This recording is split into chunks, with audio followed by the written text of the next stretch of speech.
Good afternoon, everybody. Jim Fleeler, once again, Friday, May the 15th. Hope everybody has a great long weekend, the best they can make of it in our coronavirus era here. We hope you and your family are staying safe, and we want to thank you once again for joining us and taking time out of your day. We know it's valuable, and hopefully you're getting a solid return on investment. If you're actually attending for the very first time, thank you. Our registrations continue to grow. Our revisiting of the webinars continue to grow.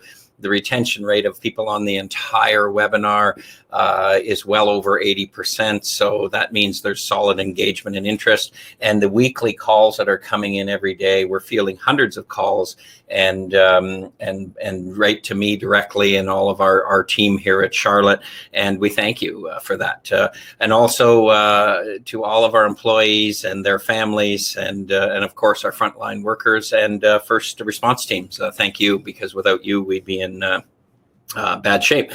News this week, business obviously is beginning to consider to reopen, and that's coming with mixed thoughts no matter where it is in the world. You've got certain countries that haven't hit the peak yet and are facing major disaster, and you've got some that have flattened the curve and whatever, and really the jury's out on that, whether it's a good thing or a bad thing. Los Angeles closed again for the next 2 or 3 months with lockdown. You're seeing even in New York, they extended the lockdown there. In Canada, there's certain provinces that are starting to open. It's mixed thoughts, you know, and the real questions are, is it too soon? What are the risks? Will we ever get back to normal? Well, we've talked about that in some of our past webinars, and no, it's not going to get back to the way that it was. At least we anticipate that. And that's not a bad thing, by the way. You look at that in a positive way. And really, it's a good thing, because change is usually good, and especially if it's safer. Las Vegas, I was looking at an article this morning. I mean, it showed Caesar's Palace with absolutely nobody in it but the person who was doing the interview and the CEO of the resort. And they're actually about to reopen with major restrictions, right from curbside arrival to the slot machines, every other one being down. The blackjack tables, instead of having 6, they've got 2, maybe 3 at the most. So they put training protocol in place and things. You know, so social distancing there. That's good for the economy to have that back and running. Scientists and doctors, I mean, in all seriousness, they're talking about influenza and the coronavirus mutating into a hybrid this fall. If that happens, that's quite a red flag for us, for sure. The second wave is inevitable. Now they're talking about in children a new inflammatory type syndrome that's causing some concern and effects there. From a raw material side, I mean, shortages are at we're basically the supply chain is in dire straits. We continue to be okay. We've put rations in place with trigger sprayers and flip caps and packaging in general, and mixing and matching a few things there. We've been communicating that all along. Some customers are a little upset over the fact that they don't get 6 trigger sprayers in a case now, but quite honestly, it's out of our control, and we try to give everybody at least 1 or 2, so then we can provide the majority of people with at least something to clean and disinfect. So we apologize for that, but as materials come back in, if they do, we'll be the first ones to put that back in. But the second wave, seriously, that's something to take into consideration.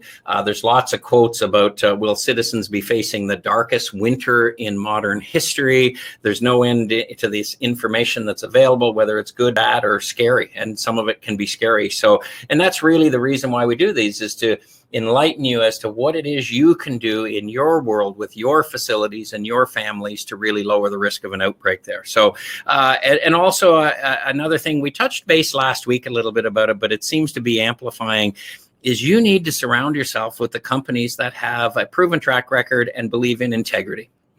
There's a lot of companies coming out making false claims for killing COVID-19. And I'll repeat, there is no cure for COVID-19 right now. There's no vaccine for COVID-19. There is no official disinfectant in the world that has the official registration for COVID-19, right? It's relatively easy to kill. We've talked about that, mild soap and water. But companies coming out and claiming that are quite honestly wrong. right? There's a lot of pop-up companies coming out that have the desire to maybe make a quick buck with little industry knowledge. And if you knew how many of those we turn away in a day, you would be startled. But I mean, just do yourself a favor, take care of your family, make sure you're dealing with those integrity and those companies that are believe in integrity, and hopefully you consider us. They're advertising wonderful instantaneous results. They leave protective coatings on surfaces for 30 days, for 60 days. That's impossible. It's just not out there. It's not saying we're not working on it or anybody isn't, but I mean, it is not there today. So just be careful. And you remember that old saying, if it sounds too good to be true, it most likely is. And our goal really is to provide you with accurate and helpful information that's relative to you. Okay, there's no sense us talking about things that aren't relative. So we try to put that into our webinars. We listen to all your questions. We add in your content that you want to be there. So really in the long run, we're here for you. We're available to assist you. We're fielding those hundreds of calls, and that's a good thing. And we appreciate your participation and your eagerness to learn and allow us to assist you. So with that being said, welcome to Friday, May 15th, and let's begin today's session. Okay, so hard to believe May 15th. We started these in March. Weather may hopefully warm up here. We got a little bit of rain where we are today, and we actually need the rain. But we're zooming right along, and as always, we plan on continuing these. I'm passing me by because you're probably, I'll talk about my hair actually in a little while, as a matter of fact, because we've already had a question about that. But this week, we're going to talk about, obviously, the cleaning protocols to lower the risk of an outbreak. It is weekly. Submit your questions. Today, we're going to talk about the measurement of cleaning and validation. In some past webinars, we've talked about it, but we're really going to take the ATP meter and show you exactly how to use that tool and how it can relate to some disinfectant efficiencies and labor and some standard operating procedures and things like that. And of course, Asquith will be joining us probably in about 22 minutes or so, and we'll go through the open mic. And as always, we have our IT director who's gathering questions online. We have also another individual here that is collecting and responding, Matt, who's responding to questions online as we go, and we do get hundreds of them. So keep those going, and so we're trying to cover you off as much as we can. And then somebody needs a good question that can stump Asquith actually at the end here too, so wherever he may be. So our goal, obviously, educate public facilities on how to best reopen their facilities to improve public health. We talked about it last week. We said we would continue that. Next week's session is actually all about the washroom and very efficient ways to clean, disinfect, go through the washroom faster than you ever had and safer. So if you've got general washrooms to clean, no matter what they are, make sure you tune in for that. We talked last week a little bit about how you convince your customers to come back, right? And believe me, there are going to be a lot of questions. There's going to be a lot of resistance of the general public to come back into your facility. We will talk about some of those things that can help you even further than what we talked about last week. Next week, as a matter of fact. So you want to be there. But they want the assurance that the facility is safe. What I can tell you right now from a personal family standpoint is that we have not ordered food to the door. Because we question. We just question what's the quality assurance in place, all of those things. And I'm sure we're not the only ones. And believe me, it's a question that people have. So you've really got to, take those continuous updates on cleaning standards and make sure the facility is safe and it's healthy, odor control, a fresh atmosphere. All of the things that make it easier and reassure the customer that it's safe and you've taken this seriously and you're looking at in the best interest of their safety. So that's a big question. If you wanted to design a program around how do you reopen, it's this basic question. Start that from the front door to the back door. How do you convince the customers to come back? I want to talk about facility spend today a little bit. And really, the custodial janitorial departments typically receive the lowest budget dollars. It's just a given. It's a track record that they do. There's when you go to get new equipment capital for ride-on scrubbers or entrance matting programs or whatever, that can be very difficult to secure. And there's a long-standing history of being the first area to lose budget dollars when cutbacks are necessary. They won't pull it from some other areas of the budget there, but janitorial normally gets a hit And it's generally not thought of as a priority, as a general rule there. So it's a serious thing. The largest area of failure, I just want to revisit this, proper disinfecting. No matter what your budget is, you need to look at the best registered disinfectant that relates to your facility and your cleaning protocol and your objectives. You want to understand the label. You want to dilute it properly regardless of the method. And there's a lot of sort of commotion going on about foggers and misters and sprayers and things.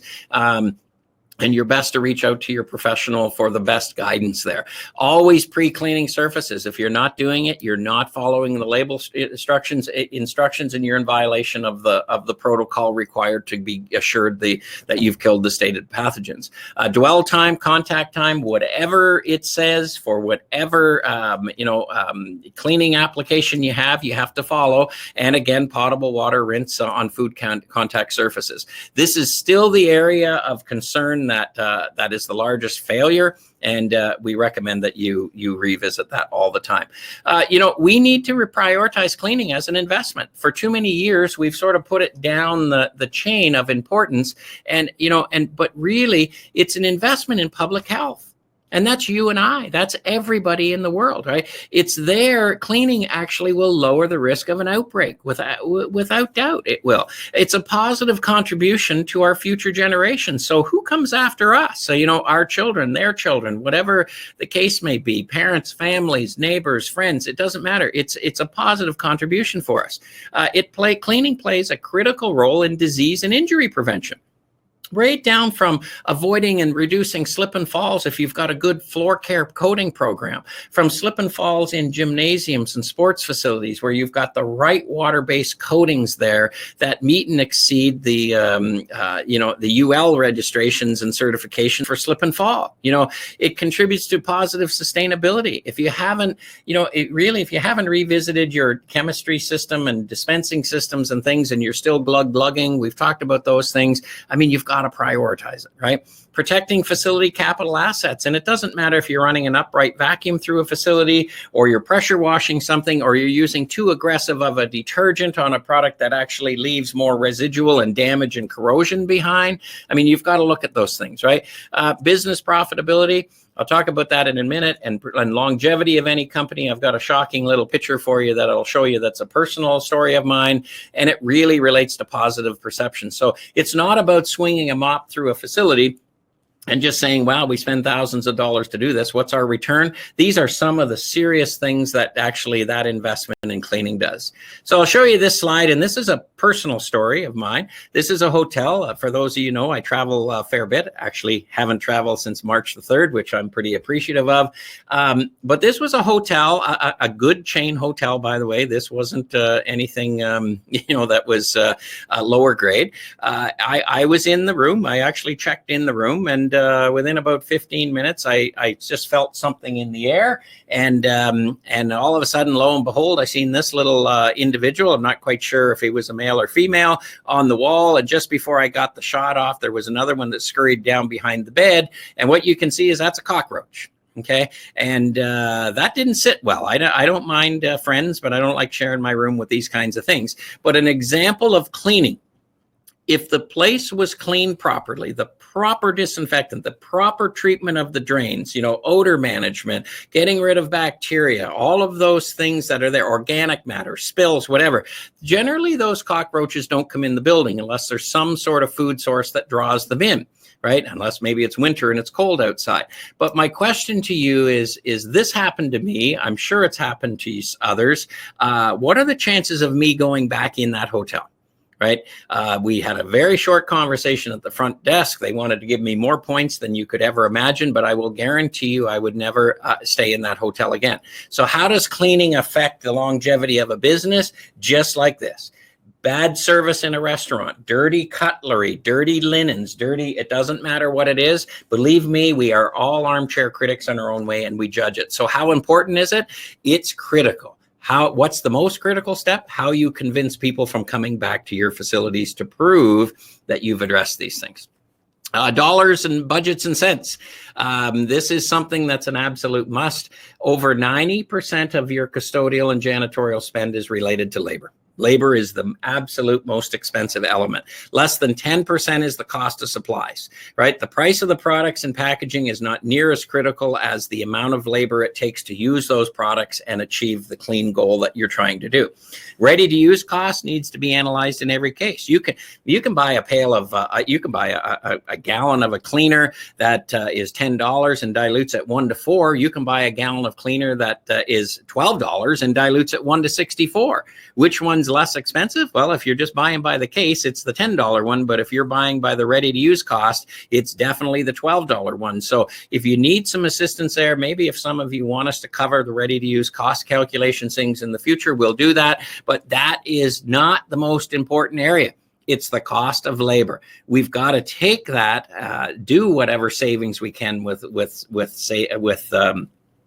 labor, and we got to focus on cleaning and disinfecting protocol, employee wellness, productivity measuring, and validating results, right? Developing your SOPs and motivational campaigns. You can never put a price tag on the cost to motivate people.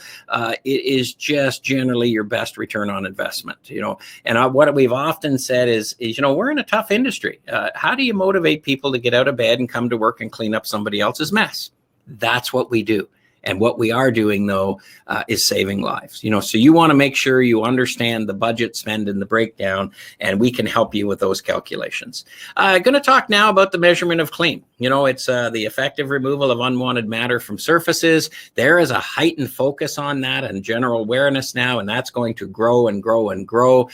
Canada now has a legislated workplace program with an increased monitoring facilities with fines and through the Workers' Compensation Board, WSIB, and things like that. So they're finally actually starting to judge and pay attention to cleaning and the negative effects on people. That's a good thing. How do we know it's clean? How do we validate? How do we know what we've achieved? A large percentage of us, we judge a public facility by either smell or visual appearance. We vacuum. I could show you demonstrations of vacuuming where you'll go in a room with an upright vacuum and you'll see people going all around chasing paper clips and papers, wearing their bodies out, bouncing off of furniture, where if they actually just went in and went on a pattern of total coverage of the carpet, they're in and out faster. The place is cleaner. The carpet life will last longer. And so we'll actually plan on teaching these things as we go along. You need the post-coronavirus return to work strategy.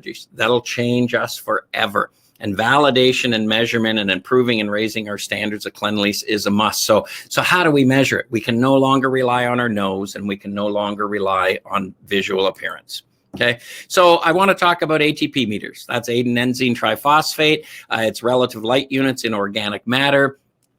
We think we sort of mentioned it a little bit there, but depending on the brand and the type of ATP meter, you'll have a numerical number from 0 to 10,000. And the bottom line is, regardless of what your number scale is, you want to basically aim for the lowest number. And we're actually going to show you a little video in a couple of minutes on an actual phone that we tested here the other day. The lower the number, the most likely it is safer, and it lowers the risk of an outbreak because that organic matter is not there. That host to grow bacteria and severe diseases and things is reduced, right? It's a data-driven device. We're introducing data to our industry more and more every day. It provides you with a benchmark to measure their progress, your progress from day one onward, with a goal of involving the entire team and getting their buy-in and lowering the numbers. It's easily implemented into an SOP program. For those that don't know what that is, it's a standard operating program. So it basically covers what you use, where you use, how you use, and quality assurance programs. And it's a pretty decent way that for training and things like that. What an ATP meter does too, or validation in general, is it provides the workforce with accountability. An increased emphasis on what we are expecting them to do, how to do it, and providing them with the tools that they need to do it. So what's the end result? It lowers the outbreak, the chance of an outbreak. And it's best used to promote the importance of a cleaning custodial morale, right? If you can tell people, look, you started here with this number and all of a sudden you've got it down here, that's good. And you want to reward those people accordingly. So scientific validation, we've got a couple of other things coming up in the next 3 or 4 weeks there, which is OptiSolve. I'll talk about it at the end, which we're developing an unbelievable program surrounding validation there. Here it is. I showed it a few weeks ago. Typically 0 to 10, 11 to 20, and 30 to 50. You know, there's some typical readings that we've got. I mean, a 0, a 93, a 287. You know, the 93, you need to revisit your cleaning protocol. A 287, you need to visit your protocol. On the video, it's going to scare you like you wouldn't believe, and we were a little shocked what the actual numbers were, but it doesn't matter what the number is. Where you start is okay, because you haven't done scientific validation before. Where you're going is lower, and that's what you want to do. And you want to make sure in this day and age you're advertising socially, you know, the advantage of this, and it's scientific in nature. Okay, so where are the major threats? You know, where are the major causes of infectious threats? Incorrect cleaning protocol. Right? Failure to prioritize, recognize the importance of our responsibility, misuse of disinfectants, not following the label. It sounds a little like a broken record, but really this is where we're falling down. You know, the lack of knowledge, understanding the severity, understanding disinfectants and how to use them is not a difficult thing. You know, surround yourself with your partner of choice, hopefully somebody through our distribution network and things like that. But I mean, do that and we can help you, you know. And failing to measure our results, you know, just assuming and relying on your nose or eyes isn't good enough anymore, you know. So what's that end result when you fail in any of those areas? It's a major negative contribution and a threat. You know, it's really what it is. So I think we're going to show you the video here now. I think it's about 4 minutes or so, and pay attention to this, because this is exactly how an ATP meter works and what it can do for you.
Obviously deemed very sanitary and safe for human consumption, and that in a facility.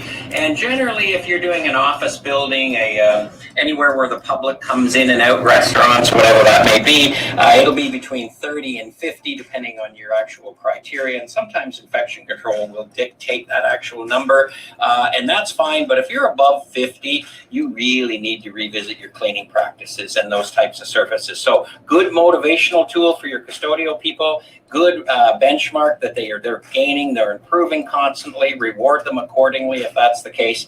So that's really the device. And let me take a couple of minutes and we'll show you how it actually works.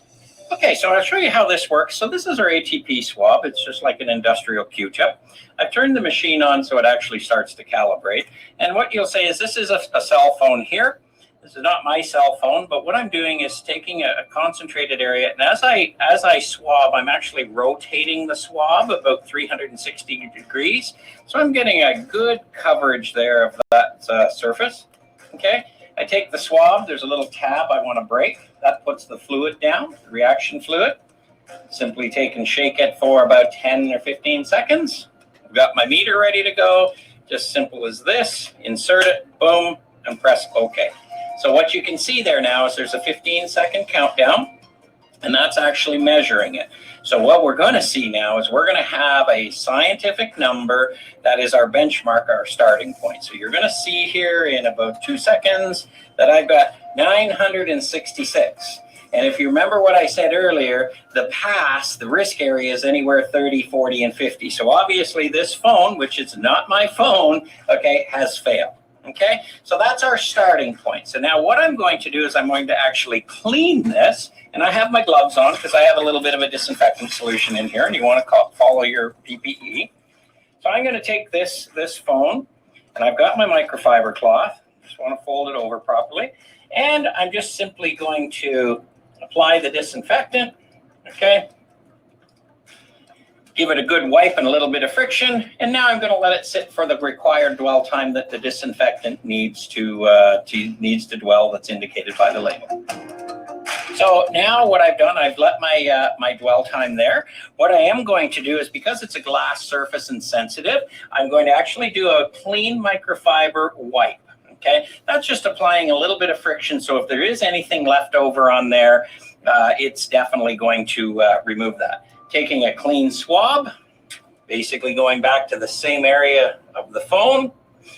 Some people have a smaller area, some people have a larger area, but I'm rotating the swab as usual. Okay, taking this, breaking my little activator swab or pin, going to shake that up about 10, 15 seconds or so. And we'll see how well I actually cleaned. And I'm not guaranteeing any results, but we'll see how it was. Remember, we were 966.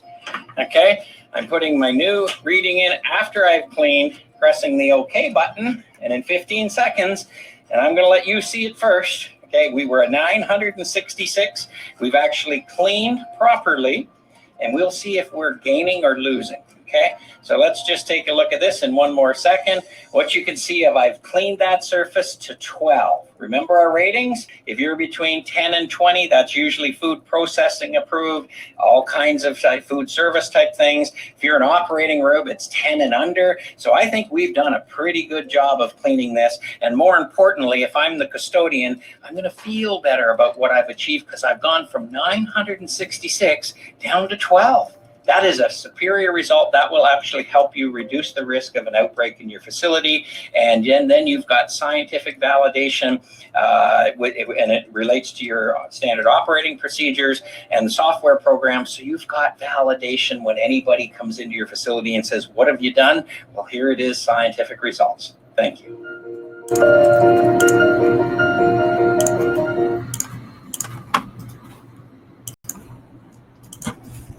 Okay, so hopefully, sorry about the sound there in the beginning. We did get it. Thank you for your comments telling us we didn't have sound, actually, by the way. And we try to plan these things as good as we can, and sometimes we can't control the electronic gods there and whatever. But really, that you can see the value of that tool. I mean, we went from 966, and looking at the phone and visually, by the way, it looked clean.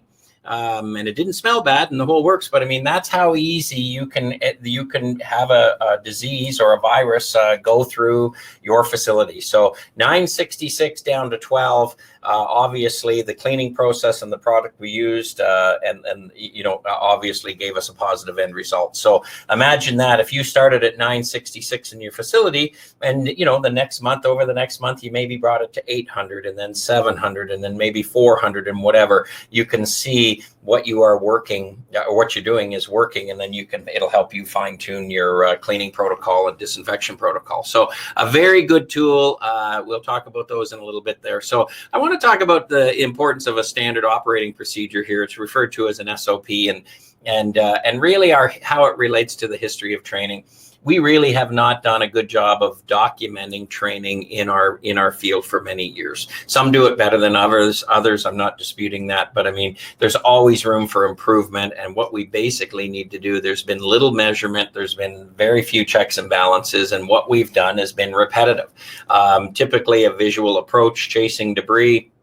I use that upright vacuum as an example. You watch people vacuum for many years. They'll chase paper clips and debris on a surface. They won't worry about covering the whole entire surface and taking that dirt out of it. So again, it's repetitive.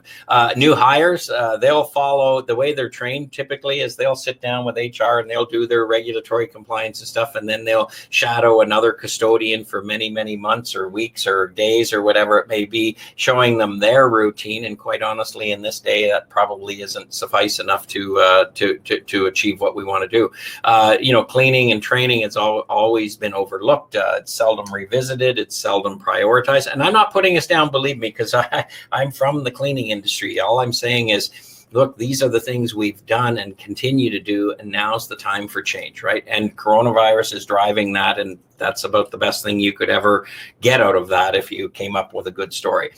New employee onboarding needs improvement. I'm not putting down HR departments with that. It's just we need to step it up. Documentation, all of those things. And some companies obviously do it great, and some need some help. That method won't be acceptable in the future the way that we're doing it, and we recommend that you really investigate and implement a post-coronavirus strategy sooner than later. Generally an SOP includes regulatory compliance, safety protocol, product selection, how to mix it, dispenser operation, task-specific use, then step-by-step procedures and quality assurance checklist, and then validation and measurement. And one way that you can do that is actually with whether it's an ATP meter or our OptiSolve program, which we'll tell you a little bit more about as we move along in the weeks coming. It involves a checklist. So you can look at these checklists and sign off on them Monday to Friday, weekends, whatever it is. And this is what you do in the office areas. This is what you do in the washroom areas. This is what you do in the lunchrooms. I mean, and even some of them include tutorials like this, like how do you train somebody to clean the washroom? I mean, look at all of these areas that are circled. These are risk areas and areas of cross-contamination. And if we can teach people visually very quickly, I mean, we're automatically going to get a better result. And like I said, next week, we're going to actually do cleaning in a physical washroom and show you some results there. This is typically how a traditional SOP looks, just for those. And if you want copies of this, by all means, let us know and we'll send it to you. But this is for disinfecting washrooms, change rooms, and shower floors and touch points. So you can get the drift of it. Talks about the equipment and the material that you need, the chemistry, the PPE, the preparation, the procedures for the floors, procedures for the touch points, and then some comments there, and you go from there. So these are typical things that are included in it, and really I know. The focus is on reopening now, and there's mixed opinions there. But I mean, if you're that restaurant or food service facility, you need to focus on the back of the house, the front of the house, the public washrooms, the dumpsters, and the waste receptacles. We are going to talk about this in more detail next week, with more detail, whether you're a food service with a takeout or an in-house restaurant or office building, grocery, retail, golf courses, garden centers, whatever. So our big point is look, we've got to focus and prioritize on this, and we'll help you do that. There's checklists here, facility audits, product market services, all of those kinds of things, green cleaning surveys. These are all pieces that are around that can help you today as to what are the things you need to consider to reopen. So those are things we invite you to ask. So there's checklists, the CDC, we talked about them last week. They're in big pictures behind me on the table there about what checklists, what checks and balances do I need to ensure that it's safe to come back. So there's lots of help for you is what we're saying. The HACCP guidelines, if you remember, that's analysis of critical contact points or control points, I should say. These can be used at home. They can be used in industrial settings, but these are all about time and temperature and thawing foods. And again, if you tell people that come in your restaurant, these are the guidelines we follow, they're going to feel better about it. You know what? And they'll come back. If they see some issues, they may not come back. So don't take that risk, right? Our membership, online membership program, we talk about it every week, and sorry to sound like a broken record again, but believe me, there's help here. For $200 US, you've got 350 online courses with documentation in English, in Spanish, in French. It doesn't matter what it is. 22 courses now on COVID-19. I mean, we're on some of the seminars. I mean, this is something that if you want help for a small investment, this is something that I would sign up. And you do get a price break. This is a price break through Charlotte Products, so I would encourage you to take advantage of that. Optisolve, making the invisible visible.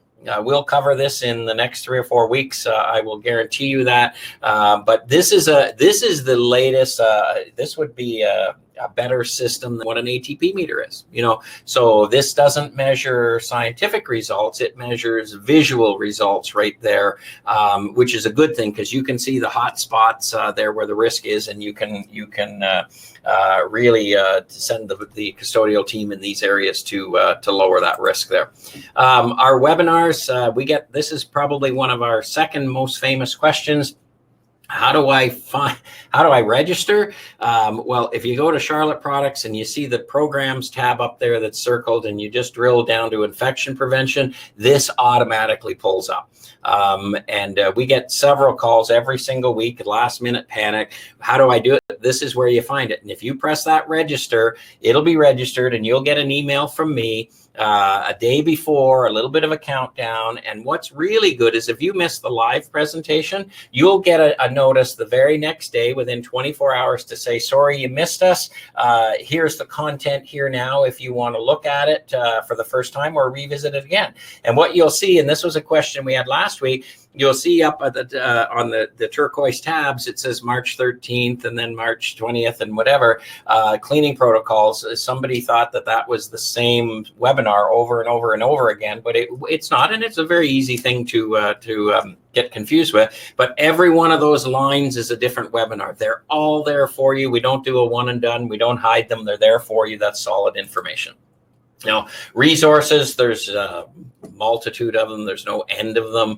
Make sure they're credible. And then, and I'm really going to wrap up that summary today, and we'll get to the questions and answers here. And we've hoped that you found it helpful. Thank you. The next one is May the 22nd at 1 o'clock, and that's Eastern Standard Time. And we'll talk about the most recent COVID-19 updates. We're going to talk about 15 steps or so for cleaning a public washroom, and to do it extremely fast. We're going to talk about how to reduce the ergonomic strain on your custodial staff. We're going to talk about because your mandate to clean more is not going to lower; it's going to increase. So how do you do that? And we're assuming your budget isn't going to increase, and we're going to assume that your budget's probably lowered or reduced. So how do you clean to ensure public health?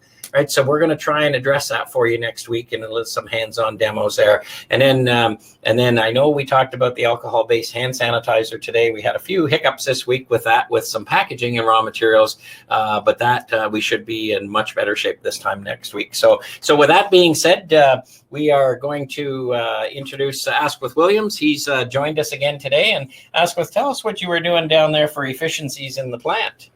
You're putting me on the spot. Yeah, I'm putting you on the spot, and I think that the IT director has got our questions. Me on the spot. Here's our questions too. These have got you on the spot, so hopefully there's some hard ones. So okay, yeah, go ahead. You're putting me on the spot, Jimmy, but we're trying to make ourselves much more efficient. Okay. We're putting in some new tanks, putting in some new mixing tanks. Oh, really? Yeah. So I think you'll like that. As we speak, actually. So can we maybe put a picture on it next week for everybody? Is this a big shiny tank? 316 stainless. Oh, nice. I think you'll love that. Okay. Yeah. Okay. Anything else new? We put a few.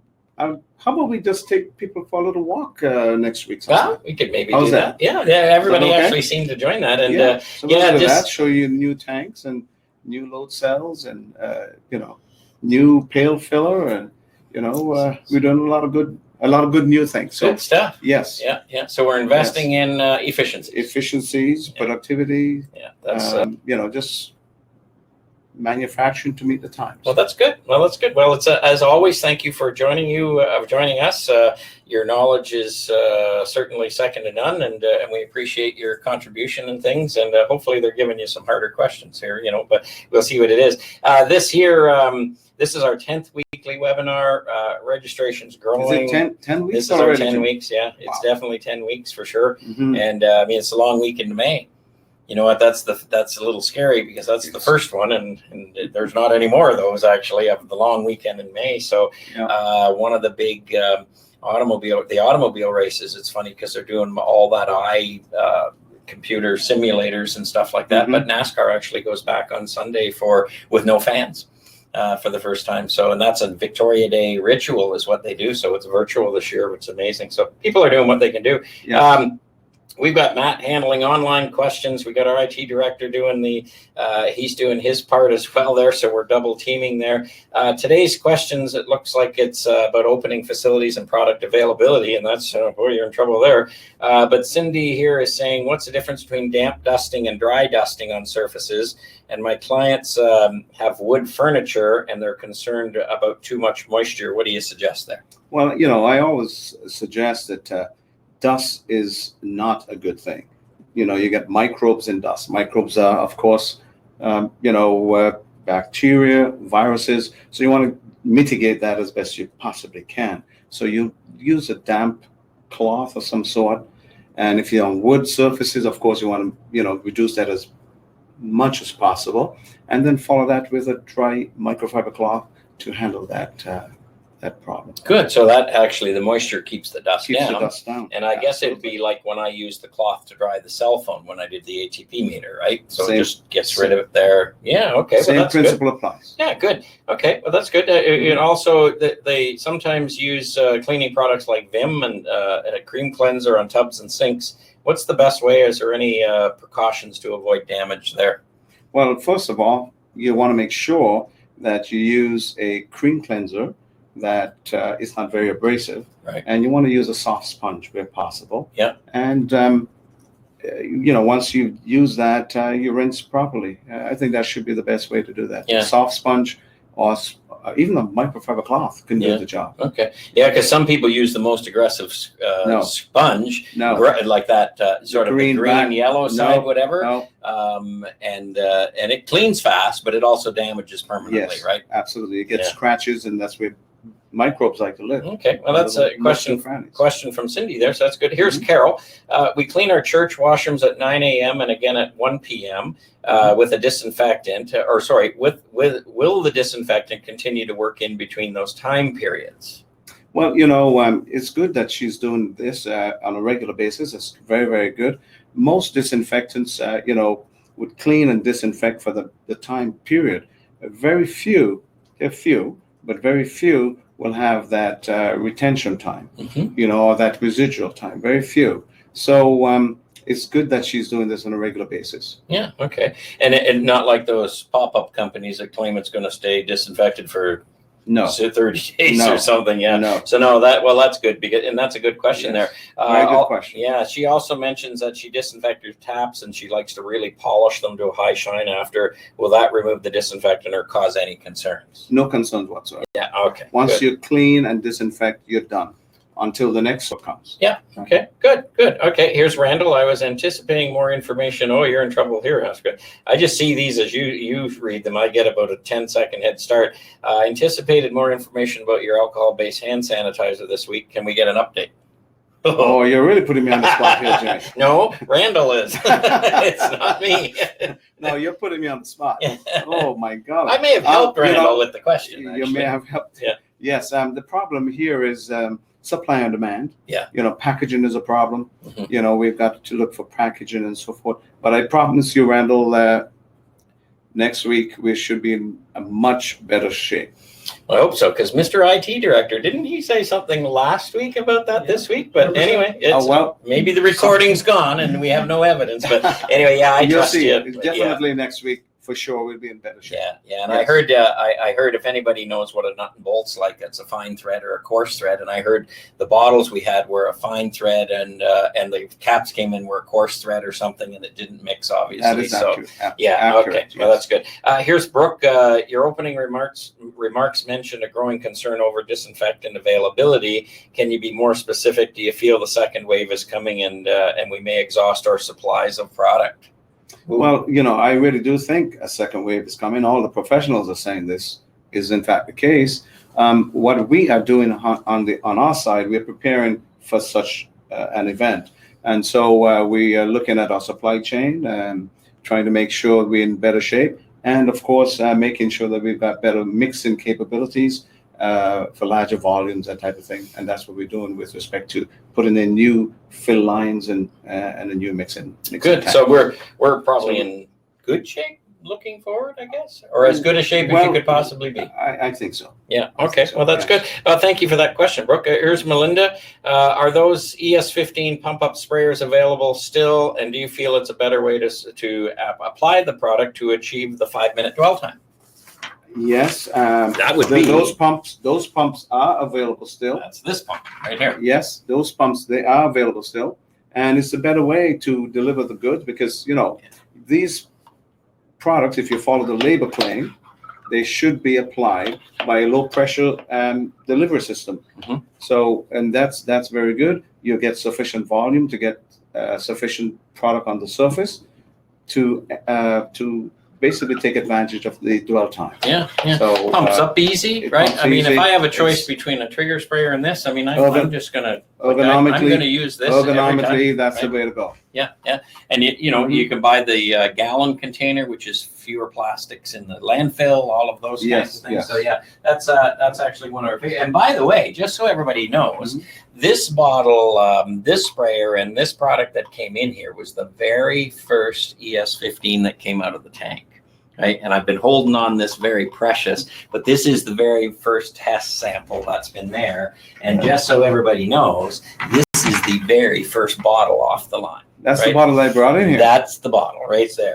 So that's rare, and I can maybe open that for bids or something down the road there, but hard to say. Here's George. Is it fair to say that the ATP meters measuring monitors have been around for a while and used in food processing? It appears to be a solid investment, an excellent way to validate your cleaning performance. Can any facility buy these units, and how much are the machines and the swabs? Well, good question, George. It's a very valid tool. The price for the machine is about maybe $1,500 or so, and the swab's about maybe in the $3 to $4 range. So yes, it's a good question. I often though like to see things myself. Yeah. And I think the Optisol system is as good or better system. And I think we could expand on that later on. Yeah. But I like the Optisol system. Yeah, more modern, Yes. Here's one from Susan. You're gonna laugh when you hear this one. And sorry for laughing, but it looks like you have a new haircut. I believe you live in the Corth area. Is there a place open you can recommend right away? I think that's for me. That's just for you. Susan, I did get a haircut, but I can tell you it was my wife that did it. I couldn't handle the hair anymore, and she did it with some groomers we had around for 20 years, and she talked to her salon friend to do a FaceTime episode. It wasn't pretty for the first 20 minutes or so, I can tell you, but I ended up with my ears, and so that was not done anywhere. That was done in the confines of our house with a pair of groomers on FaceTime. So anyway, that's a good observation for sure. So it's sort of funny, but I thought it a few times I was going to lose ears, but anyway, I had to get something done. So thank you, Deb, for doing that. I really appreciate it. There's Daryl. Are you hosting a webinar next week due to the short week? And what are the topics? I think I've answered. We're going to do washroom cleaning, really the efficient way, and some ways that are safer for custodials. Charlie, you discuss. You did discuss, and I've heard terrible stories about custodians mixing cleaning products together and causing a major reaction and health issue. Would you be so kind to cover the pH scale and readings and how to protect our custodians in the workplace? Well, we can do that next week. That's a serious safety factor, and we'll cover that next week if you wish. Yeah, for sure. I think we got time for about 2 more, Max. Betty, is there anything I need to prepare my barbecue for this long weekend after the long winter months? Good question. Well, you clean that barbecue with a nice heavy-duty degreaser. We've got many. And of course, make sure to rinse and turn the heat up and kill any bugs that may be on the grill. Yeah, like Heat kills bugs. Yeah, for sure. I turn mine on, probably take it to 500-600 degrees and let for correct. about 15 minutes, and then give it a good aggressive brush, and then clean the grills and stuff, and I'm good to go. That's a fantastic way to do it. That's good. Here's Sarah. Great coverage of your production facility with a great thing. It's a great thing to see in the local community. I never knew what Charlotte did, driven by the building many times. Thank you for sharing, and keep up the good work. So that's great. And then I think I have one more quickly. And it says, I have a local restaurant that's barely surviving. This is Florence. And the only thing keeping us afloat is the takeout business. I need to lower my costs, but how do I know? I know I have to spend more money on cleaning due to coronavirus and the public's opinion. What ways can I achieve this, and how do I train my staff when they return? It's a big question. It's huge. We've got a self-clean program, which would be perfect for her. You can do your dishes, sanitize, color-coded products, and Jim, you could possibly pull that out and show. Yeah, that's the 3-Sync program. That's the 3-Sync program. There, absolutely. So why buy a residential grade if you're buying a residential grade detergent when you could buy a real muscle degreaser pot and pan product? That saves your cost. Sanitizer. I know our sanitizer, and I think it was Florence. It dilutes at 1 to 512, so it's very economic. Yes. And then I think probably I'll just sort of answer it quickly because we're almost out of time. But these dispensing systems that we have in the Serve Clean line, look, you've got to lower your cost. We understand it. If you put one of these dispensers in, 2 concentrated products, a clean and a sanitize, all with the color-coded charts for, so blue cleans this, orange cleans this, red cleans that. It will be your absolute lowest ready-to-use cost that you could ever get anywhere. I mean, anywhere, without doubt. Safety, no risk of cross-contamination, no worry about coming in contact with the concentrates, color-coded wall charts, color-coded bottles, all of those things. So Florence, if you need help on that, I mean, certainly we're here to help you. And I think that's all the time we have Ask Without Question. It seems this goes by faster all the time and whatever, but Friday, May the 15th, once again, thank you for participating, Ask With. It's always great to have you here.